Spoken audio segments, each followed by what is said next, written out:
Today I'm filming what might just be the most important video of my entire booktube career. Today we are going to, very scientifically, find out what is my favourite sapphic book ever.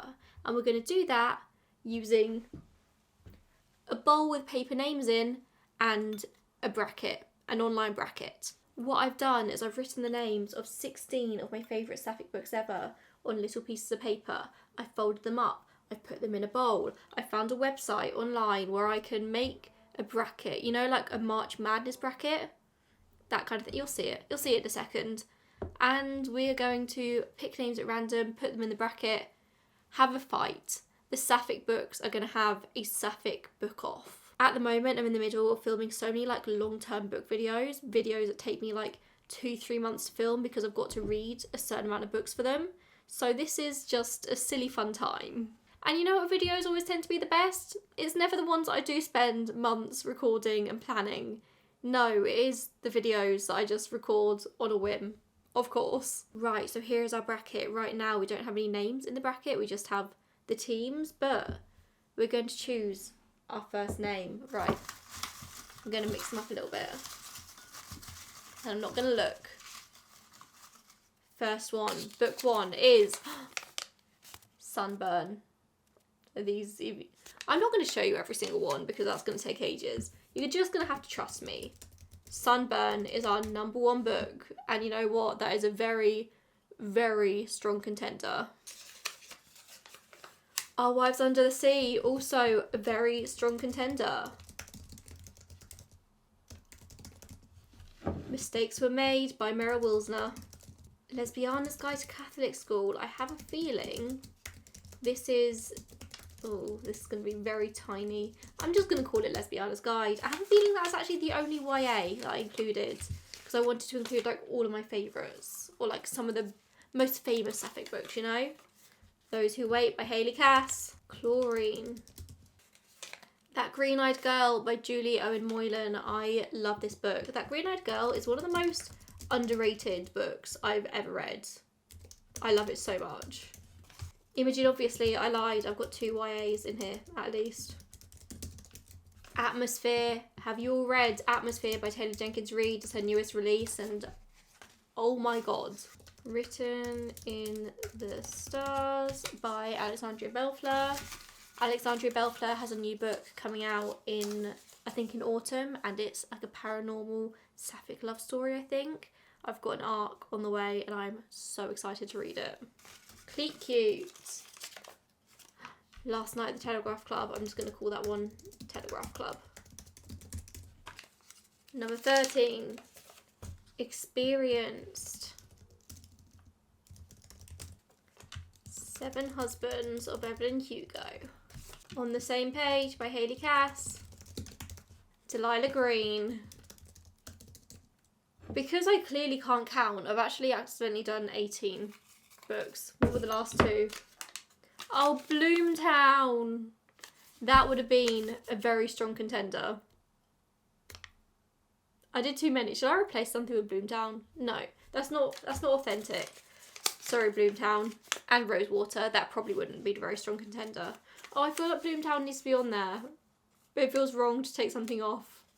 No, these now I've seen the brackets. Okay, you know what? Bloomtown is a special mention. If you guys haven't heard of Bloomtown, haven't read Bloomtown, get on it. It's free on Kindle Unlimited. If it's not free, if you don't have Kindle, it's worth paying for. It is amazing. It's lesbians, Western, outlaws. So hot. So hot. Okay, and this is where we get into the tournament. We are going to knock books out one by one. We are going to be ruthless as I can possibly be, because I've just seen that the first bracket is Sunburn versus Delilah Green Doesn't Care, aka top 3. Both of these are top 3.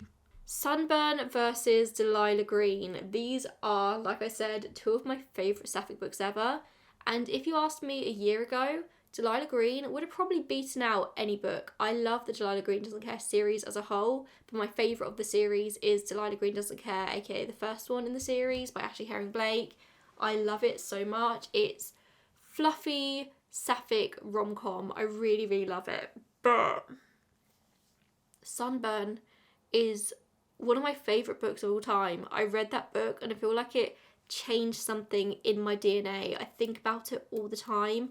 The yearning, the sapphic yearning, the like coming of age and coming to like realise yourself as a queer teenager. I'm sorry, Sunburn's gonna get it.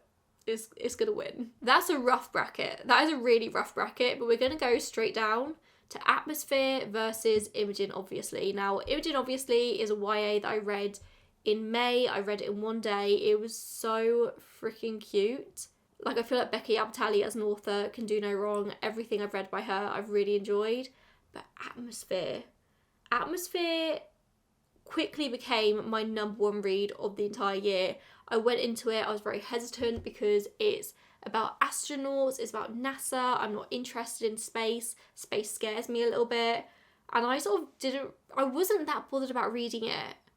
And then I did read it and I instantly got the hype. This is such an incredible sapphic romance. I spent the last 2 pages of this book literally like reading through sobbing, crying, like heaving tears. It was, nothing like that has ever happened to me. My wife was literally like, "Are you okay?" And no, I was not okay. Atmosphere easily wins this. Those Who Wait by Hayley Cass versus Last Night at the Telegraph Club by Melinda Lowe. These are 2 books which are on wildly different ends of the sapphic book spectrum. Those Who Wait is a smutty romance. It is my favourite smutty romance ever. No, Delilah Green. Those Who Wait's smuttier though. If you want the smut, if you're in it for the smut, Those Who Wait is where you need to be. This is 600 pages and I read it on my Kindle and it did not for a second feel like 600 pages. I devoured this book and when it finished, I wanted more. But Last Night at the Telegraph Club by Melinda Lowe is again one of my favourite books of all time. That book just has such a special place in my heart. I love queer fiction. I love queer historical fiction. It's gonna go to Telegraph Club. I'm sorry, Those Who Wait. I'm sorry, Hayley Cass. But Telegraph Club just, it wins. It wins. Experience by Kate Young versus The Lesbiana's Guide to Catholic School by Sonora Reyes. Experience is one of my most recent sapphic reads and this one really hit home for me. It's about a woman who's in her 30s or like coming up to 30, realising that she's queer and deciding to go out and basically have like the queer experience. She meets this woman, she falls madly in love with her and this woman turns around after 3 months and is like, "Listen, I really like you, I see our future together, but you're a baby gay and you need to go off and have experiences and I don't want to commit to you because I'm scared in a certain number of years you're going to turn around and be like, yeah, I want to go sleep with other people." That's Experience. I related to it a lot. I really, really enjoyed that book. But A Lesbiana's Guide to Catholic School by Sonora Reyes is my favourite YA of all time.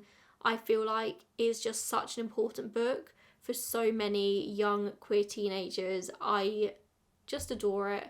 So for that, Lesbiana's Guide wins. Mistakes Were Made by Meryl Wilsner versus The Seven Husbands of Evelyn Hugo by Taylor Jenkins Reid. This is going to be the second win for Taylor Jenkins Reid because I did enjoy Mistakes Were Made. It's not my favourite Meryl Wilsner book ever. Seven Husbands is a classic. It is so popular for a reason in that it is incredible. But Cleat Cute by Meryl Wilsner versus Chlorine by Jade Song. Cleat Cute is going to get it for me. If we're talking about in terms of like objective writing, Chlorine is definitely better. 100% is better. If you're a football girly, if you are a football lesbian, Cleat Cute is the winner. I love that book so much. I'm currently in the middle of football fever. I got really into football with the Euros in 2022, like women's football. I don't care about men's football. Don't care. Women's football, I got so into that in 2022. I followed it avidly ever since then. I'm such a big fan. And now we're in the Euros 2025 and I'm having so much fun with it. So I'm big in my like football phase at the moment. And so Cleat Cute has got to win. It's got to. That Green-Eyed Girl by Julie Owen Moylan versus Written in the Stars by Alexandria Bellefleur. Listen, I really enjoyed Written in the Stars, but That Green-Eyed Girl is queer historical fiction. There's not loads that's going to be queer historical fiction in my eyes. so obvious winner. On the Same Page by Hayley Cass versus Our Wives Under the Sea by Julia Armfield. On the Same Page is again really, really fun romance, but Our Wives Under the Sea is incredible writing. Our Wives Under the Sea is literary fiction, I would say, and whilst they are a lesbian couple, they're married, it's not, like, the fact they're gay isn't central to the story, but they just happen to be gay and this is their story. And honestly, I love a book which is about, like, I am gay and this is the main part of my personality. Like, I love that. That is me. But Our Wives Under the Sea, there's just something really special in it, just being like, we are just a queer couple just living our lives and here is what is happening to us, and what is happening to them is absolutely insane. By the way, Our Wives Under the Sea wins. Okay, we are on to the semi-finals? Quarterfinals. And we've got a hell of one to begin with. Sunburn versus Atmosphere. That is my favourite read of 2024 versus my favourite read of 2025. So far. Atmosphere made me feel so many things. But so did Sunburn. Like, is Atmosphere just fresher in my mind? I only finished it like 2 weeks ago. This is like Sophie's Choice. I literally don't know what to do with that. I'm going to move on. I'm actually going to skip that for the moment. And we're going to do the rest. And then we're going to come back to that. Just because I need more time. Right. Last Night at Telegraph Club versus Lesbiana's Guide to Catholic School. I just said how much I love Lesbiana's Guide, and this is where it's going to get really difficult because I love all of these books. But Last Night at Telegraph Club, again, just holds a very special place in my heart. The Seven Husbands of Evelyn Hugo versus Cleat Cute. Now, like I said, deep in my football phase at the moment. Can you even call it a phase if you've been in it for like 3 years? I think I'm just a women's football fan now. But Seven Husbands of Evelyn Hugo, again, it's just one of those books that fundamentally changed me as a person. It's got to be Seven Husbands, hasn't it? It feels like cliche almost because everyone loves that book, but I really love that book. That Green-Eyed Girl versus Our Wives Under the Sea. That is hard because they are very, very different books, but I think Our Wives Under the Sea pips it. I think when I'm like making lists of my favourite sapphic books, Our Wives Under the Sea is always like number 2 or 3, and that Green-Eyed Girl is like 5 or 6. So objectively, if I'm choosing between the two, Our Wives has to win that. Surely. Are any of you mad or shocked at my choices so far, by the way? Let me know in the comments. Like, would you have made different choices than what I did? Are you mad at me? Please don't be mad at me. Or do. It's probably good for engagement. Why not? Okay, we've got to go back to Sunburn versus Atmosphere. I feel like I've had a very stressful day, and I feel like this might be the thing that makes me break down, to be honest. I envisioned this being the final. I envisioned Sunburn versus Atmosphere being the final 2. And the fact it's not is really throwing me. Okay. If I'm thinking long term, if I'm thinking about which book am I still going to be thinking about in 10 years' time for the impact it had on me and for how it made me feel when I finished that book, when I closed that book. Atmosphere. It's going to be Atmosphere, guys. That feels crazy to me. That feels crazy. But I've done it. I've committed now. Okay, moving on. We're in the semi-final. Seven Husbands of Evelyn Hugo versus Our Wives Under the Sea. Again, very different books. Our Wives Under the Sea I really loved, but it took me a long time to read it. It was a slow burn, a slow read, a lot's going on. It's not something you like binge. Seven Husbands of Evelyn Hugo, I literally read that in like 2 days. Every time I put it down, all I could think about was the next time I was going to be able to read it. Like, in terms of reading experience, Seven Husbands wins. Is anybody shocked? Is anybody shocked that Seven Husbands of Evelyn Hugo is making it to the final? Because I'm not. And Atmosphere versus Last Night at the Telegraph Club. I think we are about to head into a fully Taylor Jenkins Reid final here. That's not what I intended going in. I think that's what's about to happen. Because whilst I loved Last Night at Telegraph Club, whilst I think about it all the time, whilst I talk about it incessantly, the impact that Atmosphere had on me cannot be understated. Atmosphere wins it. Okay, we are in a Taylor Jenkins Reid final.